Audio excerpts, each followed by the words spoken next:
Sleeves here with the Senior Pickleball Report, powered by TNC Network. Let's get it going.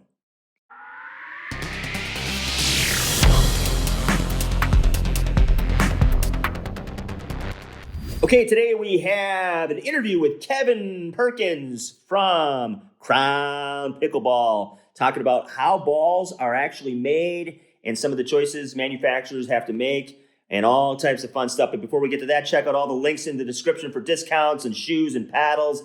Check out and subscribe to our newsletter. Subscribe to the channel and help us out. Like, comment, all of the above. And go to our merch page. We have some pretty cool stuff coming out. And of course, hey, check out this. Pickle Bros, man, sent me this and another one which I'll wear, in a short time. Link in the description. And of course, Santa Barbara Happy for the hat as well. Link in the description. All right, let's get to that interview with Kevin.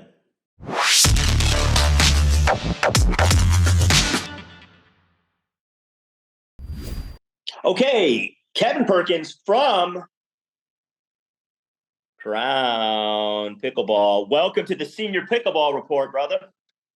Hey, Sleeves, it's awesome that you're having me. I really appreciate it. Brother, we've been talking about doing this for such a long time, and I finally got all my orders caught up. Woo! So that's a good thing, obviously, and we'll get to that. Things obviously are happening pretty quick for you. You jumped in the game and you made a big splash right away. But let's get started with, it's one thing, obviously, to kind of start the business, but you have to get into the sport first on some level. So really, what brought you into pickleball? Yeah, so around here, so I live in San Clemente, where they have the PPA championships. Yeah, I wouldn't call it an epicenter, but it's pretty close. Whatever. Right. Anyway, we my wife and I were talking one day, and she was looking online for stuff to do, kind of post pandemic, right around 2021.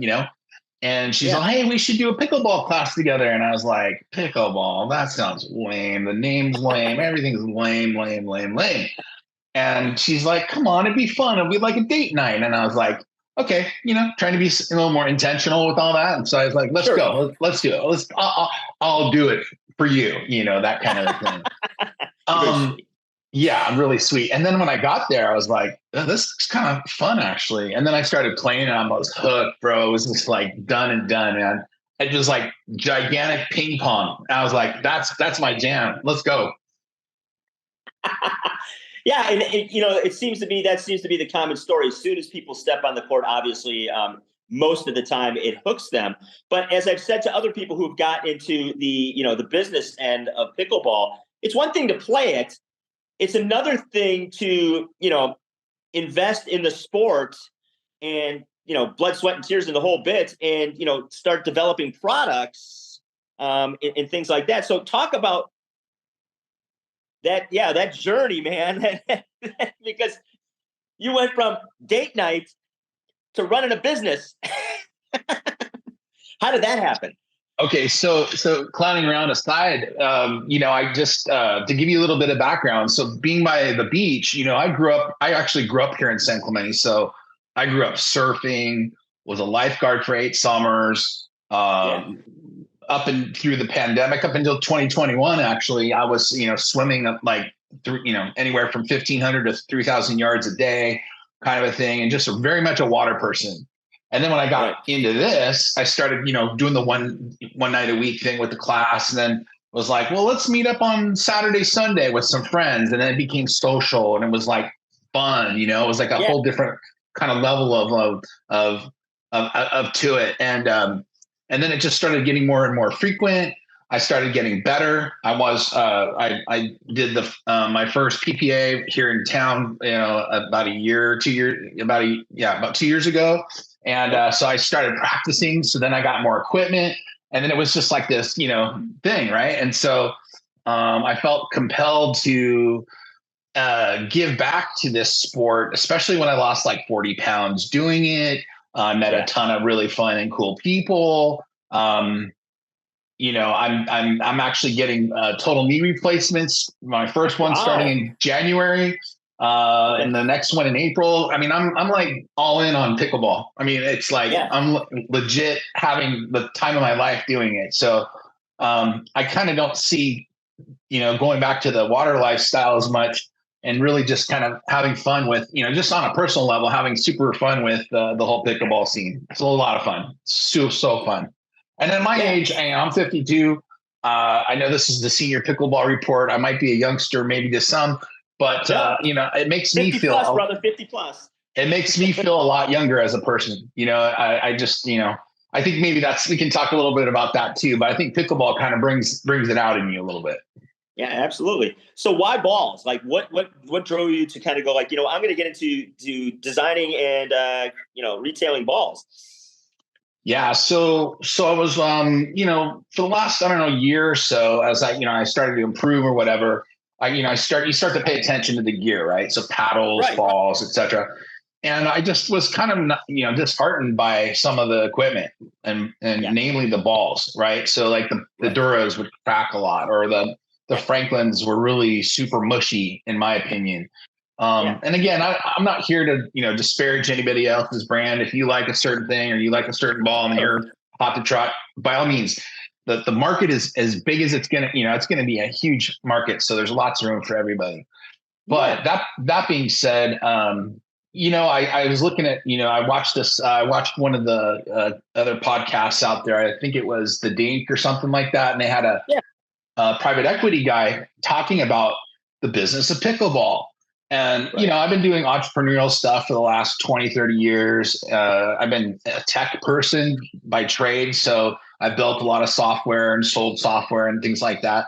And I was thinking, it'd be kind of fun to do a little side hustle, in pickleball. I like it. And so bottom line is I just started looking into all the different areas, was it going to be, kind of the pickleball kingdom model where you get like a concrete tilt up and you turn it into an indoor, dreamland kind of a situation? Or was it going to be the paddles, or was it going to be tournaments and running, a nationalized like tournament system or something like that, or whatever. Right. And so kind of looked and examined all the different business models. And I saw balls as being kind of a scalable and repeatable business with a lot of upside opportunity, especially in the formulation of these balls. So absolutely. And it seems to me you've done a pretty smart thing. You've really sort of partnered with some people to get your balls out there with, like somebody's paddle, for example. So talk a little bit about doing that and, your thoughts behind that. Yeah. I mean, so when I mentioned the whole social aspect of this, one of the biggest gifts thus far has been to create all these relationships with people by not being the big pickle kind of a model where you're trying to crush and kill everybody. My model has been to embrace as many people as possible and to really kind of envelop what other people are doing in the business and in the sport. So for instance, like we have a number of local paddle companies, forehand paddles, 5-shot, etc. And so whether or not we would work something out or I would just buy their paddles, I just, started doing this free giveaway where people were doing, I'd give away 3 packs, if they have bought one of their paddles. So it was win-win-win, right? Encouraging the use of local, paddle companies.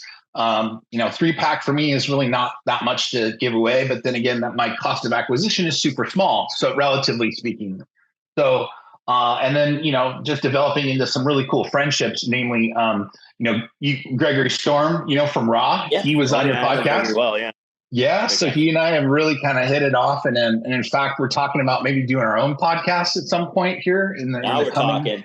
Yeah. Yeah. So, I mean, Crowning Raw or something like that. I don't know. We haven't really figured out the name yet. I love it. But we're definitely going to be talking more about, kind of this aspect of community as opposed to like PPA and MLP synopsis. Like nobody kind of cares. Like after a certain point, like that stuff's kind of boring to me. So it's too much drama. Too much drama and too much, frankly, mismanagement. I mean, I don't know what they're doing, to be honest. But what we're going to do it and have fun with it. We might do some man on the streets, talk to actually people who are playing, do some fun stuff like that. So anyway, so Greg and I and Raw, I mean, definitely are moving forward together on a lot of stuff. And, I might even do my own paddle. I've been kind of experimenting with some some stuff. I'm not sure if I'm going to try to like attack the high end pro. Like, hey, if you buy my paddle, you're now going to be Ben Johns. Right. Well, you got the voice for it. Hey. Yeah. So, but I feel like there's a kind of a if you looked at the market as being kind of like this triangle, right? And up here is the professionals, and then you got your kind of mid tier of like 3 to 5-0s, and then you got your beginner market. The pyramid's actually like this. Like there's such a small amount of emphasis on the pro ecosystem. To me, I don't understand the marketing around, hey, if you use our ball, if you use our paddle, if you use this, you're now going to be, on your way to becoming a pro. That's just selling, snake oil as far as that goes. Absolutely.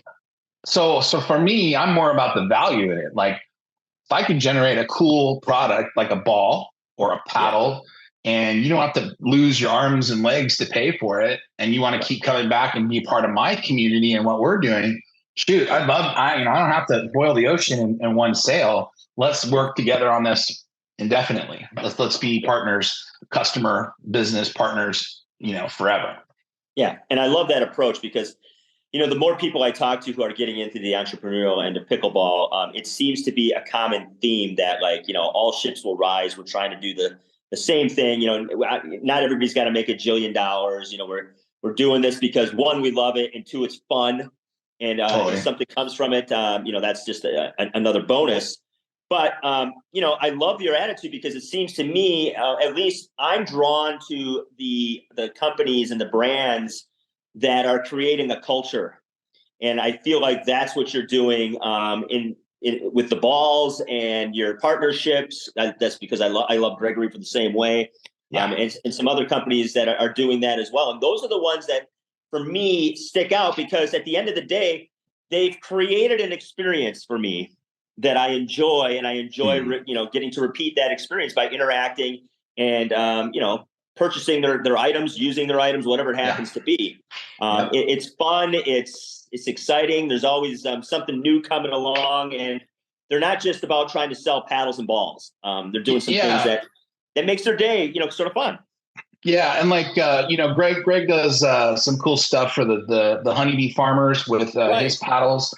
I did this Cancer ball, so even though it's a little bit more on the premium side, even though it's more on the premium side, what I'm doing is any of the profits that I make from this, the proceeds go to cancer curing stuff. My mom passed away from it, 2001, so like almost 22 years ago. And I still think about her and stuff. It was actually the anniversary of her death just the other day. And so anyways, I was just like, what little part I can do too. So it's not just about I hate to bring up Big Pickle, but there's some companies out there that are charging $250 for these paddles. And you're just like, you got the paddle made in the same spot that this guy did, and that guy did, 6 companies and that guy did, and they're all like around $100, $120. Yeah, you're twice as much. It's like much. Anything else. I play an instrument. I play bass guitar, but my guitar has so many more features than, for example, like a Fender.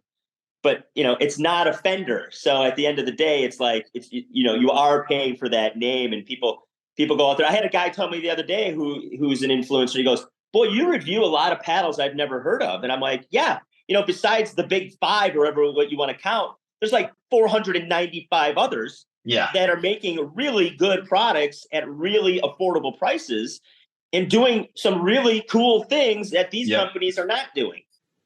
Sleeves here, Senior Pickleball Report powered by TNC Network. Just finishing up a practice session, the world's worst pickleball courts, and been playing with these bad boys for a while. Crown Pickleball, link in the description. Check these out. Great ball. I haven't cracked any yet. Of course, I'm an old man, but really cool ball.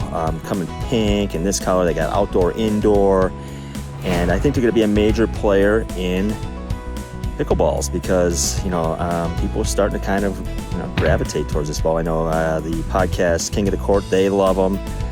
I love them. People are talking about them. People are giving them away with their paddles because they know it's a reliable, solid ball. So check out Crown Pickleball. New player in town, and man, they came out with a bang. So love it. All right, folks. Hey, at the end of the day, let's pickle. Are you looking to stay up to date on the latest pickleball news and tips? Look no further than the Sleeve Senior Pickleball Report newsletter. Get the scoop on the sport, learn how to stay healthy while playing, and find out about upcoming tournaments. Subscribe now to get all the pickleball info you need. Yeah. So for me, I'm like, I've always kind of been gravitating towards people who are just coming on the scene and, getting them some exposure because, they don't, otherwise they just see, like you said, they see the Dura, the Franklin paddles, they see Selkirk, they see Yola and a couple others, and then they think that's the game. But there's so much cool stuff out there. There is. And, it's funny. You mentioned Fender. You've heard of a company called Line 6? Yes. Yeah, I think they're here in Irvine, not that far away from here. And that's such a cool technology. You basically just like plug it into whatever guitar. It could be the biggest POS that there is, and hit the Eddie Van Halen button, and it will sound just like Eddie Van Halen. It's pretty rad. It's like those things change the game for sure. For sure. And it's like it's not a Fender, it doesn't whatever, or some Stratocaster type thing or whatever. But at the end of the day, I feel like for me, like balls are kind of similar. So, if we were going to talk balls real quickly. Yeah, let's talk about that. Balls are, this is a piece of plastic. Okay. There's no piece of plastic that's going to work indefinitely. It will crack eventually. It will get fuzzy, especially with carbon-faced paddles. Right. But there are some nuances, right? Like you can make this thing super hard and it will fly incredibly fast, but it'll break, especially in cold temperatures. And it will scare a lot of people who aren't very good at the kitchen line, right? Because it is so dang hard. On the flip side of the coin is you've got these really soft, balls, and they, get really mushy when it's hot out. They tend to be super forgiving. Like one of the funniest things I get is people saying, "Oh, I don't like your balls. I want a refund or I want a replacement," which, by the way, we have a completely 100% satisfaction guarantee with all of our stuff. You're not happy with our stuff? Yeah, let us help you out. Let's figure it out. I don't want to be your vibe killer. That's our promise. But I digress. So these people are playing this brand that's been around probably the longest. It's super mushy, and it after it gets worn, it really it doesn't break, but it really compresses when you hit it, right? So these people get used to it, and they start hitting these forehands that are just like. I just hit a winner. I'm so amazing. And then they play the crown ball, which doesn't, it picks up on literally your face angle, the type of grit that you have and all that stuff. And then when they go boom and it goes or whatever, and they're like, your ball is wobbling. I'm like, yeah, okay. Your ball was wobbling, sure. So it's like, no, you're just so sloppy in your play because you haven't paid attention, because you haven't changed your ball out in 6 months. Like, it's just a mush. So if it's a continuum, Dura's the hard end of the spectrum, let's say, and the Franklin might be out the very softer end of the scale. And there's some ones that are on the either side of those two. Crown is kind of more towards Dura, so it's not quite as hard as Dura, so that it will have a little bit more longevity, durability, but at the same time, it also picks up on stuff like spin, face angle, grit a lot better. And we make it brighter too, so you can see it. That's like one of the biggest selling points that I've seen lately is that people just love the color. They can see it, and they have a great time, especially when they're paying $8.99 for a 3-pack. Like we kill everybody on price point. So again, I just go back to this notion of value and like what I want to give to the community, and hopefully people will see that and give it back. Absolutely. And so talk a little bit about like the choices you've made for the ball that have allowed you to kind of fall into that area where you're just sort of behind Dura and, it's not as mushy, obviously, or lopsided as maybe a Franklin ball will be. What is it? I'm assuming you're looking at material and going, okay, what am I going to pick here? Yeah. So it's definitely like a recipe, if you will, to all the different plastics and things like that. And, I'm not a scientist or chemist or anything like that, but I can tell you like what I like and what I don't like. Right. And down here at the club, there's a lot, like I said, there's lots of paddle, and there's also a ball manufacturer, Oso, that that got a start about 2 years ago, and they had some initial success, but their ball kind of was one of those balls that was so hard that it would crack a lot, and people complain, and so they made some adjustments, and or have a second model or whatever, and similarly, like we just did the same thing. Like we sort of started with what we thought would be like the best thing.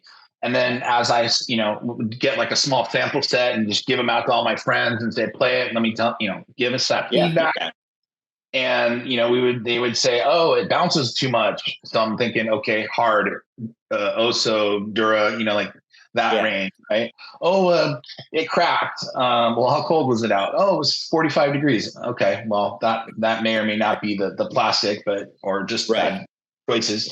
But anyways, that being said, just all that, potential customer feedback, player feedback, helped us to get to kind of where we're at. And so that's where we've landed.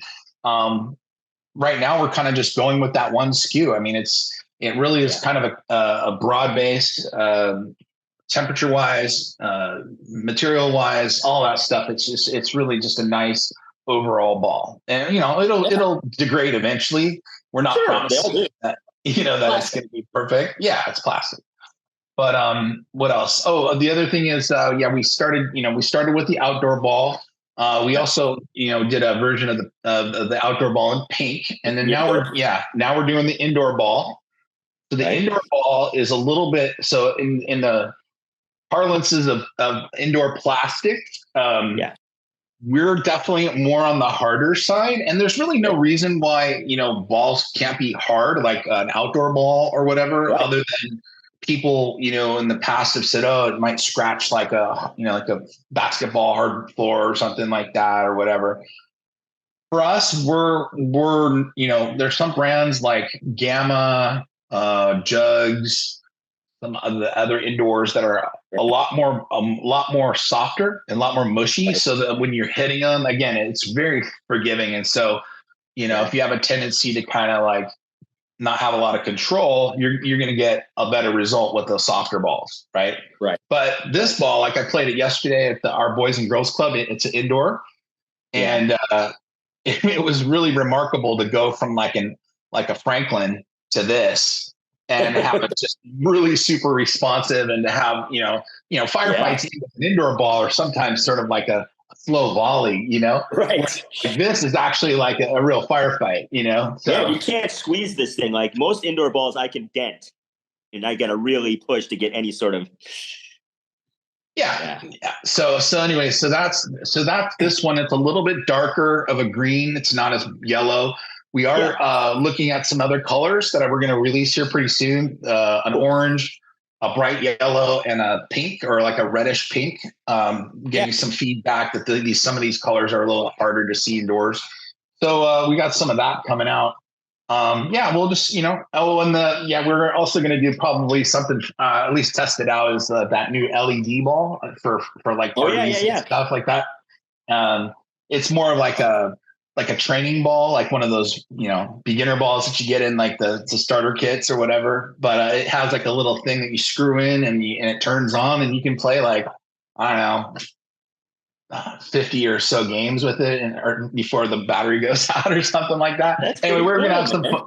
Yeah. So just to have some fun, we'll just see if that's going to be something we want to put into our portfolio. But we're doing a lot of stuff too. I mean, like beyond balls, we're looking at, paddles. We're looking at some training nets. So there's been some feedback that, when you're at a tournament, or like if you're in your garage or something, you don't really need a gigantic net. You just need a very compact net. So we're looking at some of that, some of those like personal type gear type things. We're not really interested in doing a lot of apparel at this point, but we are going to be doing so being a tech guy, the last thing here is we're going to be doing a scoring app on the Apple Watch.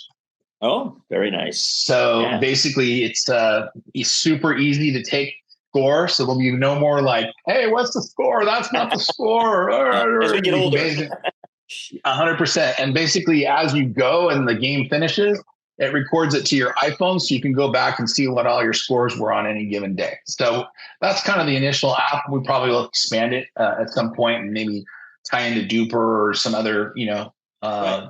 things like maybe some scheduling apps. We haven't really decided yet what's going to happen with that. But So Crown's really, I mean, 2024 sounds like a pretty big year, obviously growing, expanding, trying new things, becoming a pretty rounded company with different avenues. So as we hedge and get you out of here, I guess, what are you looking forward to most for the upcoming year? In terms of Crown, I'm really looking forward to just keep that sort of steady growth. We're not really above, I would say we're still not above the radar yet, like some of these brands, even though I've seen where our balls are kind of like in the top maybe 3 to 5, conversation right now, easily, as far as comparatives and reference points when they're talking about other balls, Crown's usually in that discussion. So yeah, there's going to be some changes. Like we're making some adjustments in our marketing. We got, a lot of good feedback from folks. So I think what we want to do is just keep, filling into the community and have them fill back into us and really kind of have like a bottom up approach as opposed to like some of the big pickle where it's top down and this is what we're giving you kind of a thing. Right. And just go from there. Just really try to have as much fun as possible because this sport is it's a wiffle ball game, man, right? I mean, listen, what's that dumb sticker you see on people's bumpers that says like the worst day fishing is better than the best day working or something, right? They could have one that says like the worst pickle day is better than the best day working. It's the best sport ever, honestly. It is. And the people make it, the community makes it. And obviously the connections you and I have both made doing, similar things in a lot of ways, but different as well. So I appreciate your time, Kevin. I reviewed the balls. There's a link below in the description so you can watch the review. All the ways to connect with Kevin are down below, and, go out there and support a really cool company, really cool dude. And he's making connections with other companies that are doing fabulous things. So appreciate your time. And maybe we catch up end of 2024, see what's happening with you. Oh man, I'd love to play a game or 2 or 3 or 10 with you, man. That'd be good. Yeah, I get out to OB once in a while because my cousin lives out there. So nice. Probably this spring now we'll hook up. I love it. Let's do it. Hope you enjoyed our time with Kevin Perkins from Crown Pickleball. Go and check out these balls. Indoor, outdoor, different colors. Great ball. Love it. Check out their stuff. And they're getting to everything else in pickleball. So I'm looking forward to see what Crown does in the future. All right, folks. Hey, at the end of the day, let's pickle.